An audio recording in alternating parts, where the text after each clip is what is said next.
downtown, we're starting to see it come alive again. I think is maybe the right thing to say. Some of the buildings have been purchased. The town has purchased a few of the buildings as well, just as a way that we can oversee the new redevelopment that we want to see down there.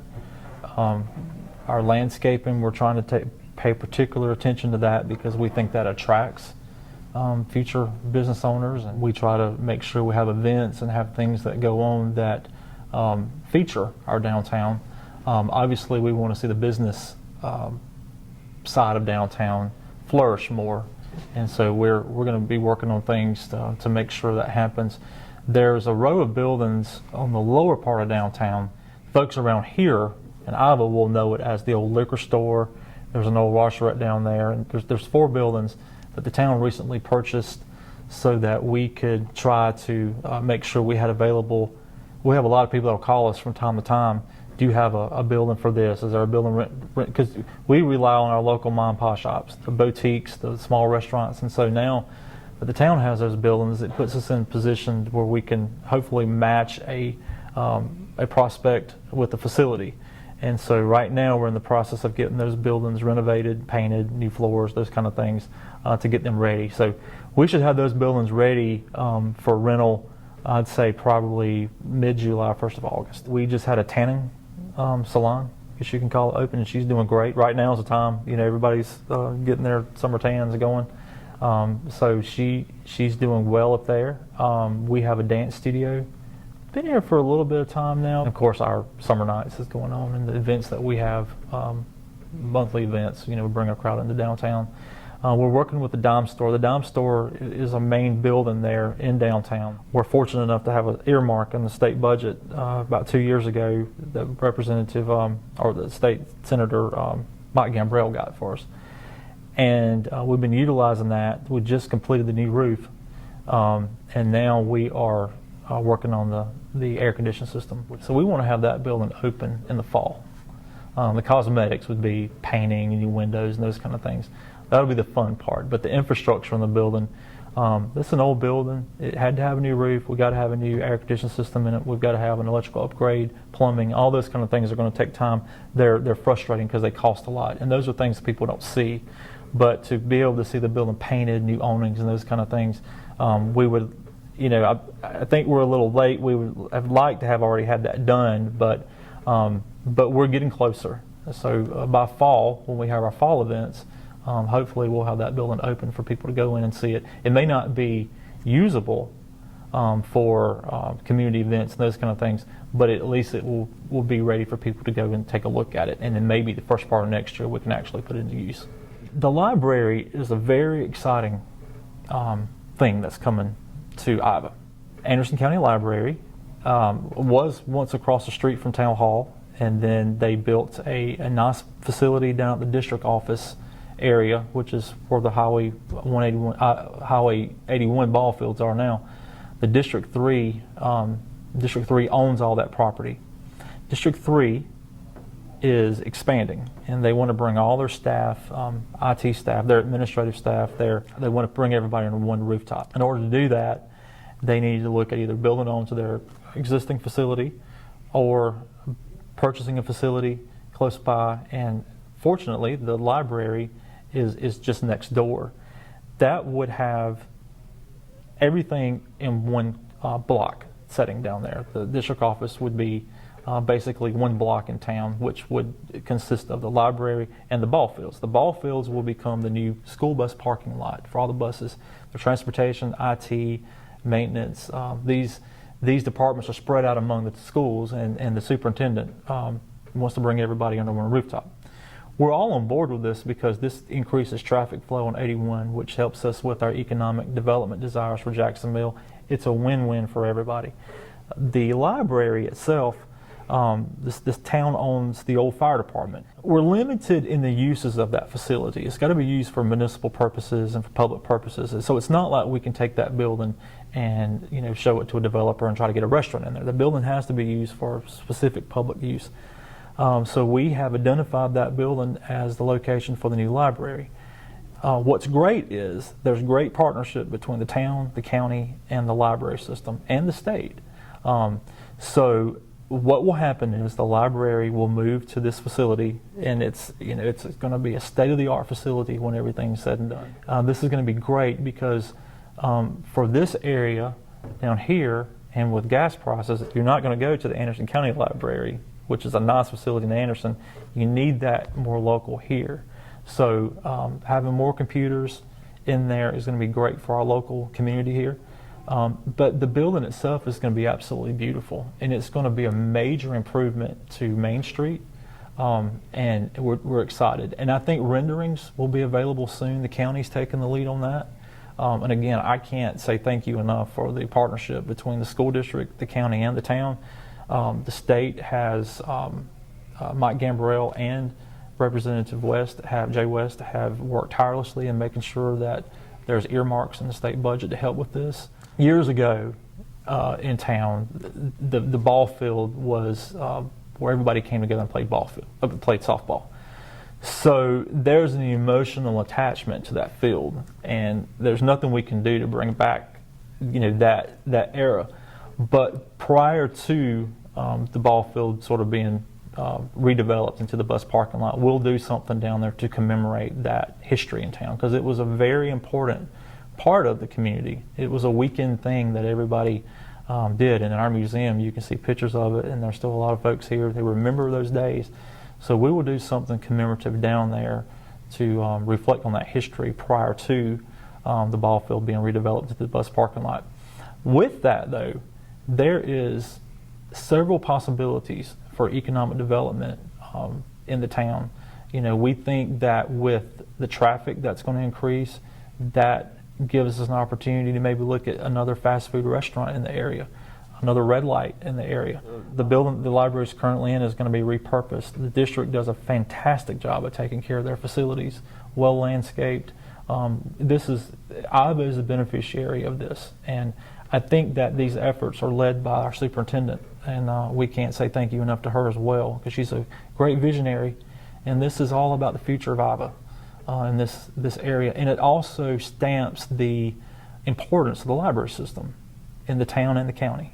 So this is great news. And again, I want to say thank you for the partnership that we have. And then in the back side of that building, we have our mayor years ago wanted to make sure there was a place for senior citizens to work out.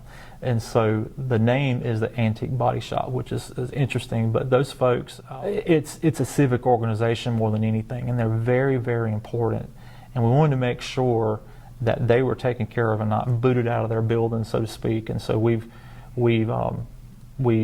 looked at, can the space be shared? Should we look at another facility for them? And interestingly enough, we were able to find another facility right up the road. It's a bigger facility. So they benefit as well, because they're going to have a bigger facility, and we're going to look at having that as a gym for the public as well. When we hear people talk, they say, we need this, we need that, we need a grocery store, we need new restaurants. We hear a lot of wishes from people, and one of the things that we've heard is Iowa needs a gym. So this will be a facility where not only senior adults can work out, but anybody from the area. There will be a membership fee and all this and that, and we'll get all that worked out soon with the details. But this is going to be a nice facility for everybody to use. The Dixie Tournament is going to be held here in just a few weeks, which is a big thing. It's a great thing for the county, but in particular Iowa, because they're right here. So our restaurants will benefit from that, and we get to show our town off. You just finished a really big dedication for Memorial Day. Remind people how many people came to that. I'd say we had a couple hundred folks out there, maybe a little more, maybe about 500 or more. It was a great day because we sort of intertwined Veterans Day in with Memorial Day. We did that because we wanted our veterans, because these are the folks who have always taken care of Memorial Day. They've always made sure that those who died in service were properly memorialized, and we wanted to do something special for them. We wanted them to take lead in the program, and they did. They did an outstanding job. It was great coordination with them. The new monument was dedicated back to them. The names that were on the marker was read by a member of the American Legion. And then we had fireworks. And we're going to do this same thing again in just a couple of weeks for the 4th of July. We're going to use the same area because the ball field, of course, is where we've always had our fireworks. But with the school district taking that back, we've had to look for a new location. Memorial Day was, obviously Memorial Day was an important event in itself. But we also wanted to use that event as a test run for, is this going to work? Can we get everybody in the downtown that normally shows up for the 4th of July fireworks? And I think we can. A new location for the fireworks to be shot from was also a part of that Memorial Day program. It worked out great. Everybody loved it. And it lets us feature downtown. There's some photos that we have. Something I always wanted to see was what would fireworks look like with the gazebo being, in the middle of it, because the gazebo is sort of our focal point in town. And some of these photos are just excellent. So we're going to be using those for branding at some point. It's going to be Sunday, June the 26th, a little early. We try to not interfere with anybody else. Everybody wants to have their, it's a small town America, small town USA kind of thing. And so we want everybody to have their events, and we don't want to interfere with that. So we have ours early. We do it on Sunday every year. We'll start at 6:30. The Combo Kings from Belton, David Jones, his group, will be here to do a concert. And we'll have inflatables out there, food trucks, and I would really like to see families come out and really utilize the lawn area, bring blankets, picnics, whatever they want to do, and really, have downtown as a front porch. And I think Memorial Day sort of gave us indication that people like that and they want that. Well, Jackson Mill, yes, so I don't know if you're aware of this, but a couple of months ago, the mill's been down for about 2 years now, but the office building was left out there, and it burned a couple of months ago. So we had to make sure when it burned, obviously our fire departments came in and got it out quickly. We had 2 firemen that were injured in that, so we needed to get what was left down. So we just had that demoed and out. The mill owners, so you have one mill owner who's in Europe, you have another mill owner up in Chicago, and to get these guys here at the same time and really have conversations about what can happen out there is difficult. But that's going to happen the 3rd week in June. So we're going to be talking to them, and we're going to try to nail something down as far as where the town wants to go with that area and what they need and what is our path forward on this. Obviously, that is a commercial area. So, there's no doubt we want to see commercial development there. We would like to see some mixed use in there as far as residential as well. And I think we can achieve that. As the town grows, that area becomes more important because we're really focused on residential growth right now. We've talked about this. That's been the priority of the council now for the last couple of years. Our mayor and council have said we have to have residential growth in order to get commercial growth. We're working on that. Before we get too far with that, I wanted to say, I guess one of the keys is making sure they can get the former mill site money, that federal That's right. money to develop. Yeah, so if anybody from this area, sees the mill, they'll see that we have one of the warehouses still standing up there. We did that on purpose, and we didn't just leave it there. We left it there so that developers could capture the textile credits. That's very important in this process. And I'm looking forward, our mayor and our council is looking forward as well to meeting with the county soon to see what kind of collaboration we can get from them and even our state delegation, because it's really going to require everybody working together because we'll all benefit. The county's going to benefit, the town's going to benefit. So I think we're at that point now. And we've had people that have called us. We've had folks that have looked at it that are interested, but we want to make sure that's the only property we've got in town. We got to make sure it's done absolutely right. And you mentioned housing and stuff. I know the county council a couple weeks ago, I guess, made it official. They turned over some properties back to IVA. Yes. And Yep. were those to be torn down or refurbished or what? So what that was a grant that the county got a couple of years ago, and several dilapidated houses throughout the county, and then they were generous enough to share some of that with the cities. So we were able to identify 2 or 3 properties where we had abandoned, dilapidated homes that needed to be tore down, and so they sort of handled that. We asked the county, would they consider transferring those properties back to us so that we could sort of manage the residential development of that, and they were gracious enough to do that. So we're going to be working with them now on getting that property completed, the transfer completed. What will happen at this point is we have developers already ready to build on them. So that returns that property to the tax rolls for the town and the county and the school district. And it brings more folks into Iva, which is something we're excited about. We need, we need housing refurbishment, but we also need new rooftops. And so this will be new rooftops for the county and the town and the school to benefit from. What is planned is 2 subdivisions. One that'll have 17 houses in it, and then we're working on another one now that'll be 27 new houses. So that's a little further down the road, but we're in the planning stages on that now. The 17 houses, we should see something moving on that pretty soon, within the next month or 2. I think within the next 3 years, we could see close to 70 new houses built here. I know there is a push to get the development down this way, not just Iva, but the Homeland Park, Star, Flat Rock community.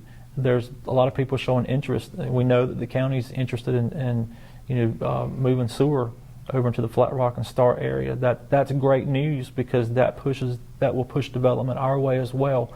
If you build in Star, chances are you're going to come to Iva. And all of these are in the Anderson School District 3. So it's really, really good news, and we're excited to see that finally coming our way. But our events, all of those, if you like us on Facebook, you can see what we've updated there for events, and then our webpage, townofiva.org.